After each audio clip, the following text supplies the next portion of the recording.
Olá, bem-vindo ao Tudo Sobre Pet Não Convencional. Hoje, mais um episódio da temporada que terá programação quinzenal no canal do YouTube Tudo Sobre Pet. Segue lá, nos acompanhe, coloque a notificação.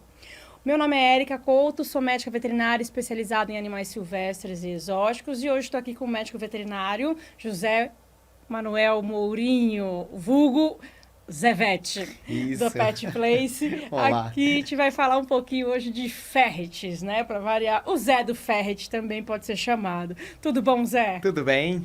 E aí, nos conte aí, que depois eu vou querer saber das novidades, né? Que você tem falado, mesmo a gente fugindo um pouquinho do programado, mas aproveitar, né? Pra gente falar. Mas eu queria saber primeiro sobre a procura sobre os ferrets. Como que tá? Ou já teve mais o boom maior? Ou está ainda agora, ou tá voltando? Como que tá? Que você já tem mais de 20 anos aí de experiência com ferret. Conta pra gente. Essa é uma excelente pergunta, né? Na verdade, os ferrets já estão no mercado aqui desde 95, 97, né? Então nós estamos falando de realmente uma experiência bastante longeva. Eu trabalho com esses animais desde 97 e a gente já teve, obviamente, uma explosão muito maior, né? O pessoal que procurava esses animais ficava enlouquecido, ficava esperando as importações. São animais, né, que são muito caros, a manutenção dele, ração, o cuidado veterinário. Então, por um tempo, eles também ficaram um pouco esquecidos, mas agora a gente voltou a ter realmente um volume grande, uma procura bastante interessante. Então, eu acho que é um animal que parece que está ressurgindo, né? Já pode chamar de quase que um vintage dos pets não convencionais. Ai, legal, legal. Mas como assim você fala caro? Caro como? O pessoal de casa saber ali. Porque às vezes a gente fala, né? O que é caro, o que é barato, o que é caro ou barato, a manutenção. Como que é? Conta pra gente. Isso é muito subjetivo, né? A gente realmente não deveria usar essa palavra. Normalmente os pets eles são comparados com os outros pequenos mamíferos que a gente tem aí como animais de estimação. Então, quando a gente compara um pet, né, com coelhos, com hamsters, com gerbos, né? Eles acabam tendo um valor de aquisição muito maior, né? Então, para vocês terem uma ideia, hoje, a aquisição de um ferret, né, legalizado no Brasil deve estar por volta aí de uns 5, 6 mil reais. E fora isso, você tem toda a parte de ração, as gaiolas, né? Já que a gente recomenda que eles não fiquem soltos em casa. Então, já que você tocou no assunto, conta pra gente aqui o que é o ideal, então, para eles. A gente vai falar de vacina daqui a pouquinho, pessoal, que é nosso tema principal, mas não tem como não falar dessas coisinhas fofas. Então, falar um pouquinho mais de como que eles são, se é um bom pet, se é um legal para você ter como companhia e o que é essa gaiola que você está falando, como que é, para todo mundo entender de casa também. Esses cuidados básicos, eles são muito parecidos para muitos dos animais que a gente pode ter, né? Na verdade, os ferrets, eles são animais muito independentes, muito brincalhões, são muito simpáticos. Então, sim, são cativantes e por isso são animais que são, né, utilizados como animais de estimação no mundo todo. O fato é que depois de mais de 2 décadas de experiência, a gente percebe que é difícil você fazer uma casa à prova de ferrets, né? Tem um monte de gente que vai ver e fala, não, mas eu vou montar uma casa, um quarto. E de verdade, eles são muito inteligentes, eles são muito rápidos. Então, o ideal... E são líquidos, né? Eles... São líquidos, são líquidos. Eles seguem o lema do Bruce Lee, be water, my friends, né? Eles se moldam, né? Eles se enfiam em buraco. Então, assim, a gente tem muito mais sucesso criando eles em ambientes controlados, fechados, e a gaiola funciona para isso, do que soltos em casa, como a gente faz com cães e gatos, né? Não que não seja possível, mas você tem que fazer muita adaptação na casa e isso acaba encarecendo muito o processo. Então, a recomendação para que a gente não tenha acidentes, e existem vários tipos de acidentes que podem acontecer dentro de casa, desde ele ingerir, né, pequenos objetos até grandes objetos caírem em cima deles. A gente, dentro da gaiola, tendo um ambiente controlado, preserva aí a saúde e a integridade física dos bichinhos, né? Sim, porque a gente tem que lembrar do ambiente. Não adianta você ter um ferret do lado de uma cristaleira. Eu fico imaginando ele subindo. Numa primeira corrida, O que vai acontecer Não, com e aquela essa estraleira? história de subida é a subida que me faz lembrar que, assim, quando a gente fala de ferret, a gente tem que falar que eles são muito bons em subir nas coisas. Eles são animais, né, que a gente chama de fossoriais, que vivem na terra, em buraco, caçam animais de buraco. Então, teoricamente, eles não são bons escaladores, mas eles adoram subir nas coisas. E qual que é o problema? O problema é que o ferret, ele não desce. Não é que nem o gatinho que pede ajuda pro bombeiro ir lá resgatar, eles se jogam. Então, os ferrets, eles fazem queda livre. Onde eles estiverem, em cima da gaiola, em cima do armário, da janela do seu apartamento, eles acabam se jogando. Então, esse é mais um motivo que tem que tomar bastante cuidado, então, porque eles caem. Apartamento tem que ter lá. Ou janelas fechadas, né? Então porque, na verdade, a tela... só um... É um engodo, muitas vezes. Porque, primeiro, que as telas que a gente tem para crianças não servem, né? O ferret é muito pequenininho. Ele passa. Então, ele passa. As telas que a gente tem para gatos, né? Já são um pouquinho melhores, mas as pessoas acabam procurando alternativas mais viáveis, né? Então, normalmente, a gente orienta que tem janelas fechadas e que não tenham lugares por onde eles podem subir próximo dessas janelas. Sim, senão vai. E aí, assim, quando eles estão soltos em casa, se eles puderem ter algum tipo de assistência, se eles estiverem sendo assistidos por um adulto responsável, esses acidentes aí são muito minimizados, né? E falar em expectativa de vida, antes da gente começar a falar de vacina, por quê? Vacina é anual, certo? E a expectativa de vida? O ferret, como nós o conhecemos hoje, né, o Mustela putorius furo, ele tem, né, a sua criação em muitos continentes aí do mundo. Mas os animais que estão mais distribuídos são os animais da genética Marshall, que são as maiores fazendas de criação desses bichos já há muitas décadas. Que é dos Estados Unidos, né? E esses animais, eles têm uma genética que trouxe animais muito bonitos, animais muito bonzinhos, uma variação enorme de cores, de tipos de pelo, mas em contrapartida são animais que não têm uma expectativa de vida boa, né? Então, os ferrets que a gente tem, por exemplo, no Brasil, são, em sua grande maioria, da Marshall, e eles vivem, em média, aí, de 6 a 8 anos. Então, comparado com alguns animais que a gente vê no continente europeu, australiano, que podem chegar a 10, passar de 10 anos, eles acabam tendo uma expectativa mais baixa mesmo. Tá. E fala que você não falou em números pra gente. Conta, vai. Fala em números. De? Idade. 6, 7 anos. Na verdade, esses bichos, eles não costumam passar disso. Os animais mais velhos que a gente já trabalhou na clínica chegaram aí a 9 anos. 9.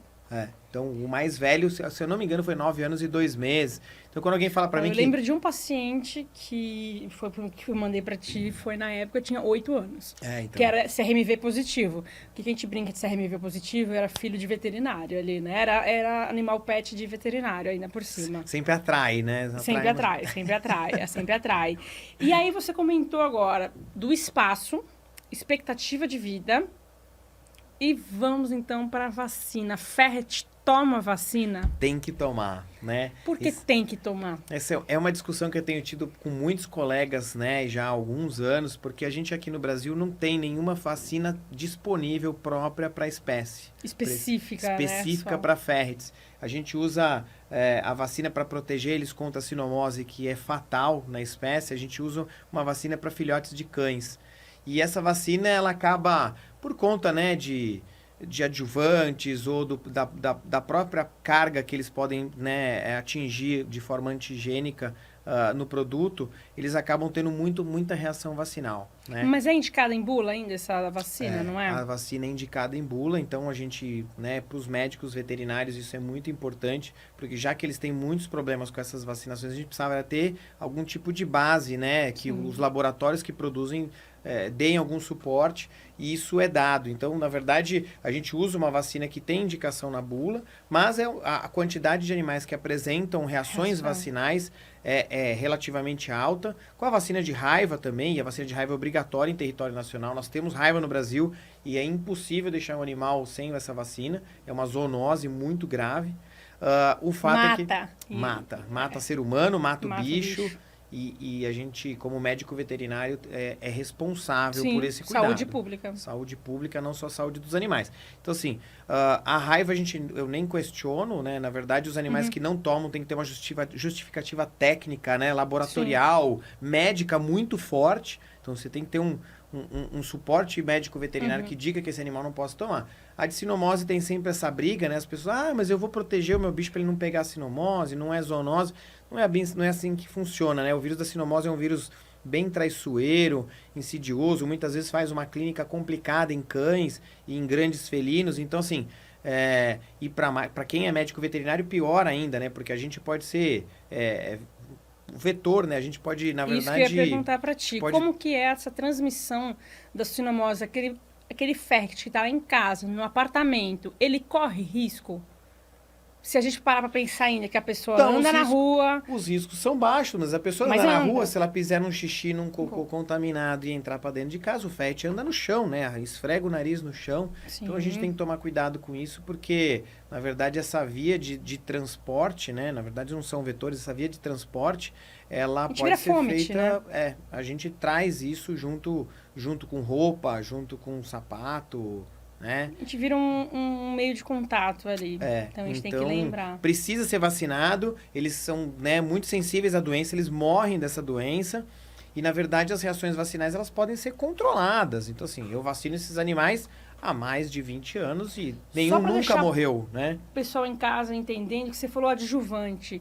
Dá uma explicadinha o que é o adjuvante em casa, porque a gente está falando com público veterinário, não veterinário, estudantes, com a galera mesmo, pai e mãe de pet. Então, na verdade, a gente tem, né, vacinas na medicina veterinária que podem ser vacinas com patógenos vivos, atenuados, enfraquecidos, e normalmente essas vacinas elas não precisam de adjuvantes, então de produtos que são colocados ali naquela vacina para estimular o sistema imunológico. Sim. Porque assim, o sistema imunológico ele vai atacar o que ele acha que pode ser potencialmente perigoso. Se você pôs ali uma bactéria, um vírus fraquinho morrendo, ele fala, nem precisa, né?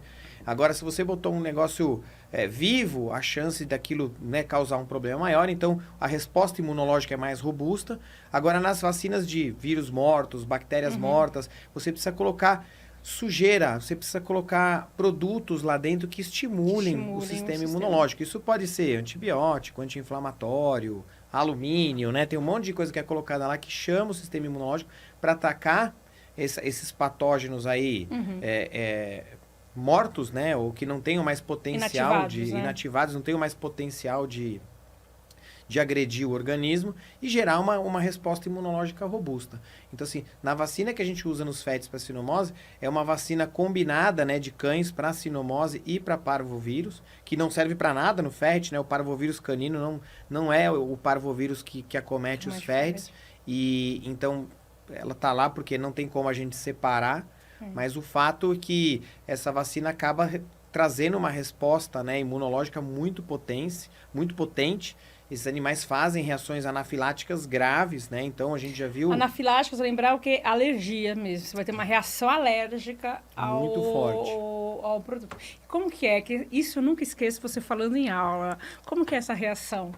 Então, é muito bizarro. Por isso que a Érica chamou a atenção para esse ponto.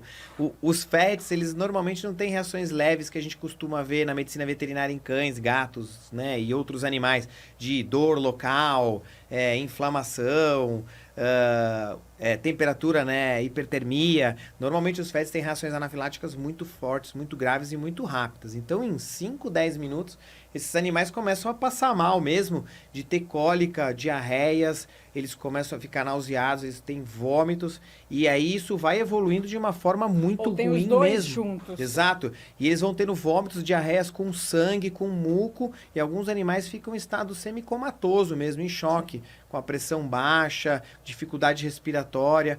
Então, um dos pontos importantes, né, da vacinação desses animais é que ela seja feita num ambiente controlado, num ambiente onde você tenha médicos capacitados para atender esses animais. Domiciliar é uma boa fazer esse tipo de vacina? O atendimento domiciliar é um atendimento muito buscado, né? Muito procurado hoje. Sim. Ele é muito interessante e traz uma série de vantagens, tanto para o paciente, para o cliente, como para o médico veterinário, que ele pode observar o ambiente e tudo mais. Eu sou bastante a favor, mas o fato é que para as vacinações de ferret, por conta desse alto volume de reações que a gente tem, né, de problemas vacinais, a gente não recomenda. Porque, vamos lá, você vacinou, faz uma medicação anti-histamínica, faz um corticosteroide, o bicho começou a piorar, precisa de oxigênio. Você não Aí tem precisa ser isso. entubado, acesso venoso, fica muito complicado. Então, a nossa recomendação, né, minha, dos veterinários que trabalham comigo, dos Sim. colegas e dos alunos que têm aula com a gente, é que as vacinações de ferret aconteçam em ambiente de preferência hospitalar, né, e que tenha um médico veterinário capacitado Ambiente controlado. para um quadro mais mórbido, um quadro mais grave, né? Pode sair tudo tranquilo, como pode ter. A maioria das vezes sai muito tranquila, né? A gente, na verdade, tem os protocolos já, que também já são passados em aula há muito tempo, há muito mais de 10 anos. Então, os veterinários estão preparados, né? Sem falar de doses aqui, porque não não cabe ao local, mas o que é esse preparo? Então, é um animal que ele pode chegar lá, oi Zé, quero vacinar, vamos vacinar agora? Ou você já faz a consulta prévia, você faz exames prévios, como que funciona isso? O pessoal de casa entender, até mesmo compreender, às vezes, quando a gente pede como médico veterinário, fala assim, olha, vou falar até da rotina da minha clínica.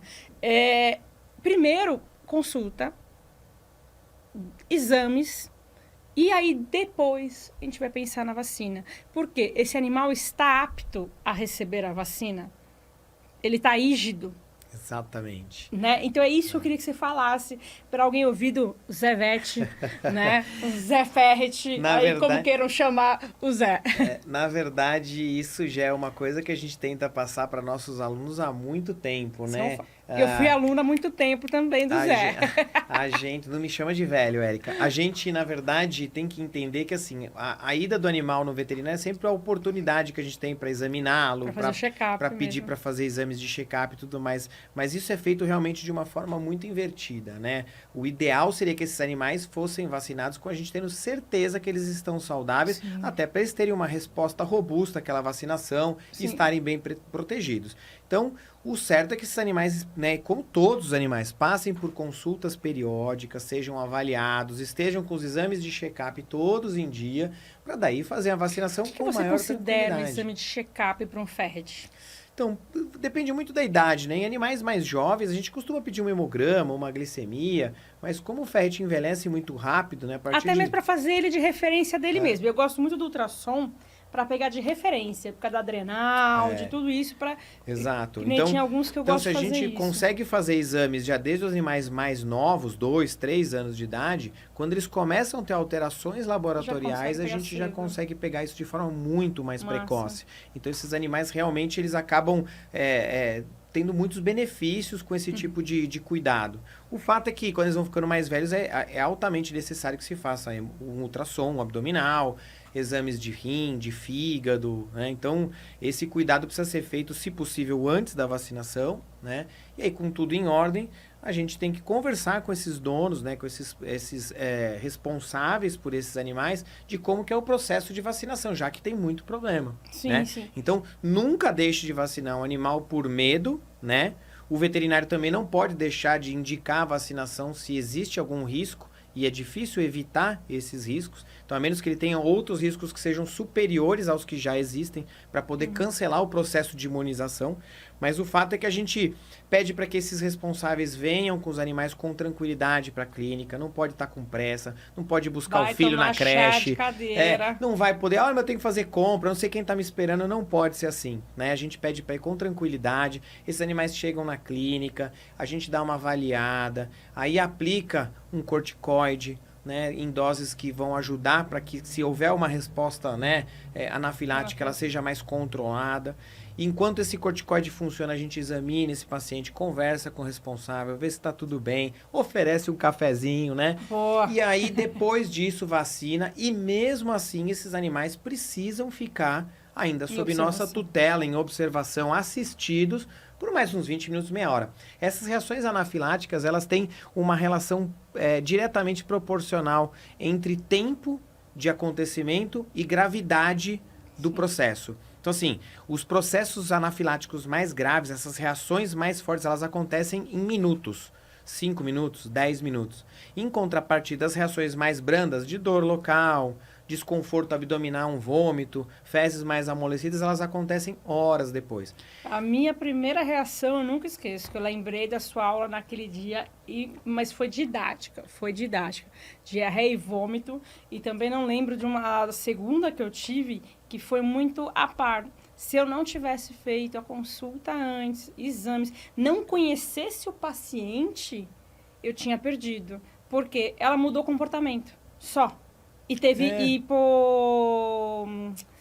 hipotensão, né, provavelmente ali também, e começou a ter cianose, que é ficar roxinho ali com a oxigenação. Então. Foi uma que eu lembro na época eu liguei, que era recém-formada, a gente não pode ter vergonha disso, de falar com um colega que tem mais experiência, uma coisa, isso a gente precisa sempre lembrar. Então, precisa bater nisso. Então, eu gosto de falar disso, gente, por mais que faz parte, né, de lidar junto, a parceria tem que existir.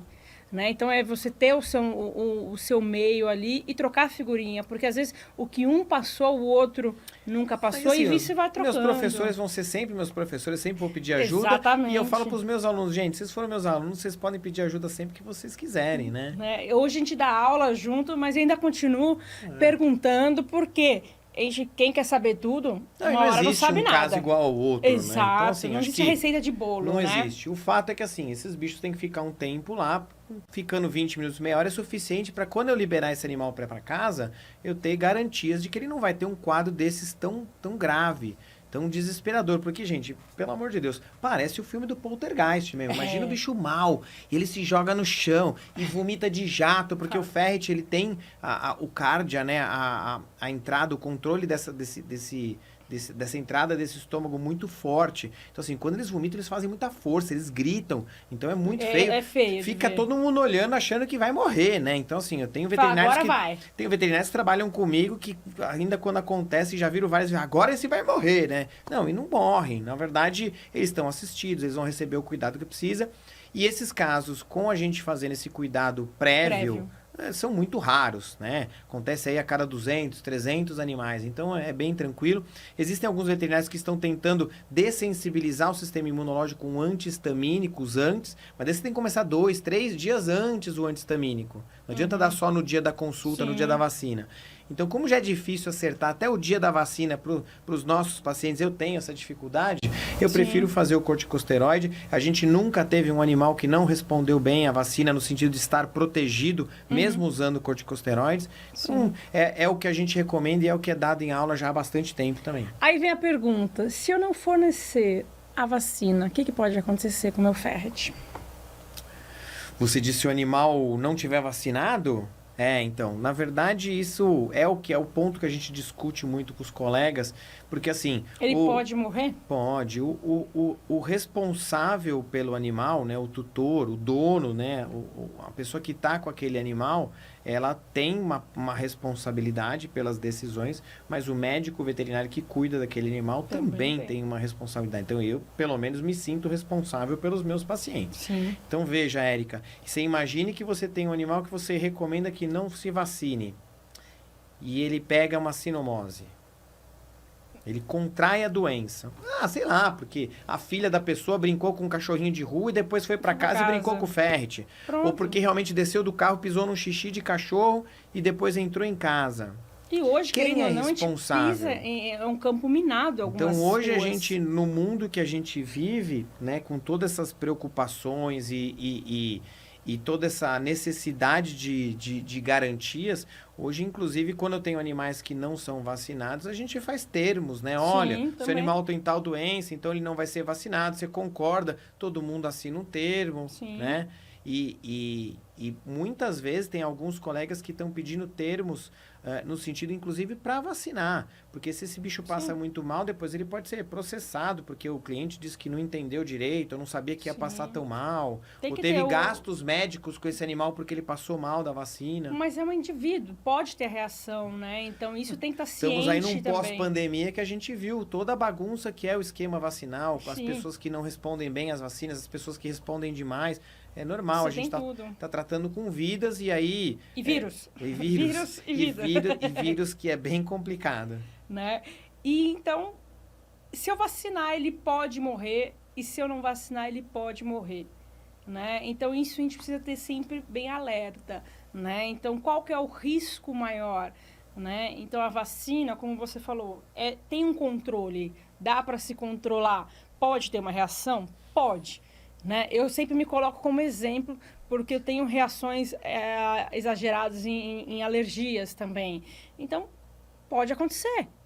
Né?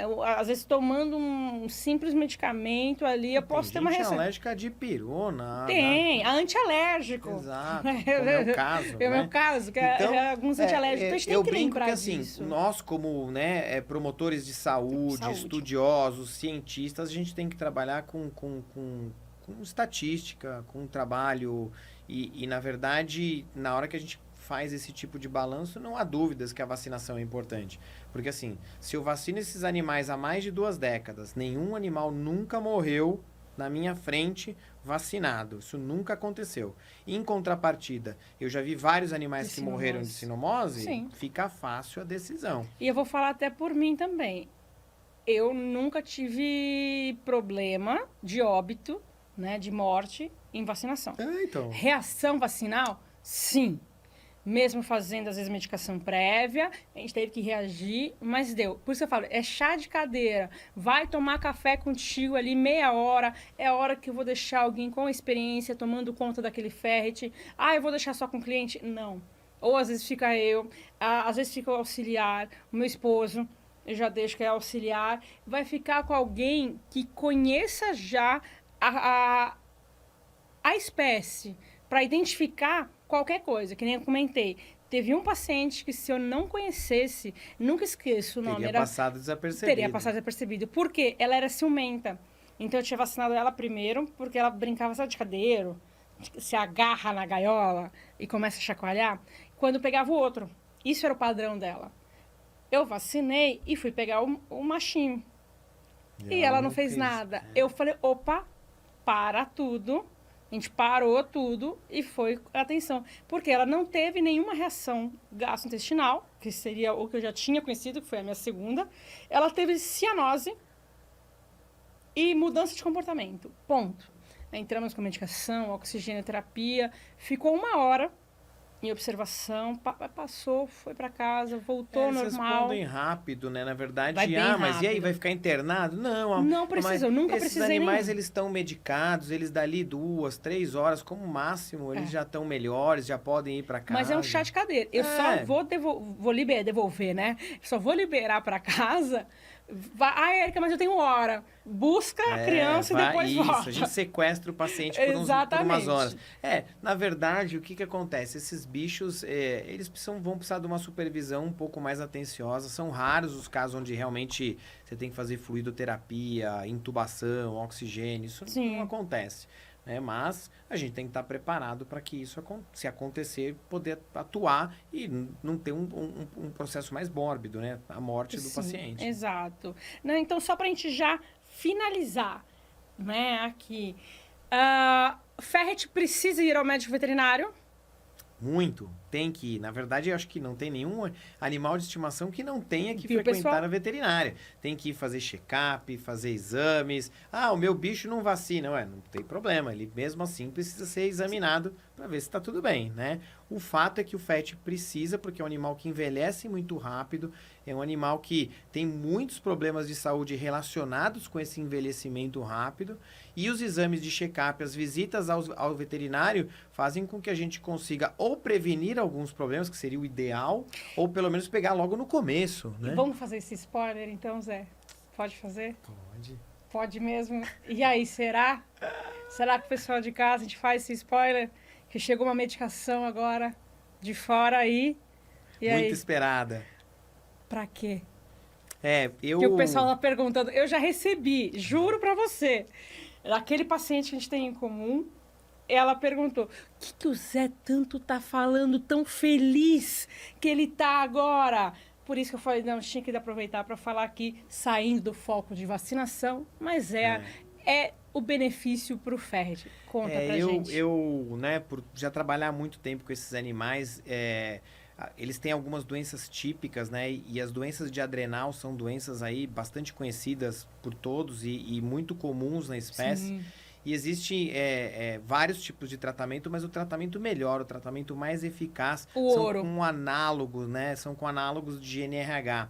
Esses análogos de GNRH... Hormônio. Que são hormônios, eles são colocados inclusive em forma de implante, e isso é muito bom, porque você não tem que ficar medicando e medicar ferret, é uma coisa muito, muito difícil. Então, esses implantes, eles eram importados de forma muito dificultosa, porque eles não estavam disponíveis ainda no Brasil, né, e tudo mais. E agora o laboratório que produzia esses implantes, ele conseguiu a aprovação aqui no Brasil. Então, a gente, além de ter esse produto disponível para tratamento, com preço muito mais acessível, com facilidade de encontrar, a gente ainda tem agora a oportunidade de usar ele como medicina preventiva. Show de bola. Então, além, não é nem te cortando, perdão, além de exame, além de consulta, além da vacina, a gente tem agora mais um para medicina preventiva. Mais uma ferramenta para não deixar o bicho ficar doente. E evitar. A vovó já falava, né? Melhor prevenir do que remediar. Não é isso? Básico. Então é isso, e por isso a minha felicidade. Hoje, os FETs que estão no Brasil vão ter essa disponibilidade. Ó, aqui arrepia, juro pra você. Por que a gente fica feliz? Que parece besteira, mas a gente está conseguindo trazer um quê? Um bem-estar, um benefício a mais na medicina de ferret. E ninguém melhor para falar do que o Zé Manuel Mourinho aqui. E queria que você deixasse os seus contatos aí para o pessoal te encontrar, tirar dúvida aí também. Pode ser, na verdade é fácil me encontrar pelo Instagram, que é Zé Vet, por isso que todo mundo me conhece. Mas a minha clínica ela chama Pet Place, né? E a Pet Place ela fica na zona sul de São Paulo. O telefone é 5181-6866 ou 999930242. A gente tem um website, mas isso já é coisa de passado, né? A gente tem que sair dessa nossa velhice. Acho que procurando no próprio Instagram, a gente tem o underline Pet Place também. É mais fácil de conseguir o contato. Você tem os chats que a gente consegue tirar alguma dúvida, dizer se precisa ou não marcar consulta. Show de bola. Então, e queria agradecer e dar esse spoiler para vocês, pessoal, porque não podia deixar de falar mais uma opção aí de medicina preventiva, além da vacinação. Então, aquela frase final sobre o tema de hoje, vacinar ou não? Sempre. Sempre. Muito obrigada, Zé. Eu que agradeço.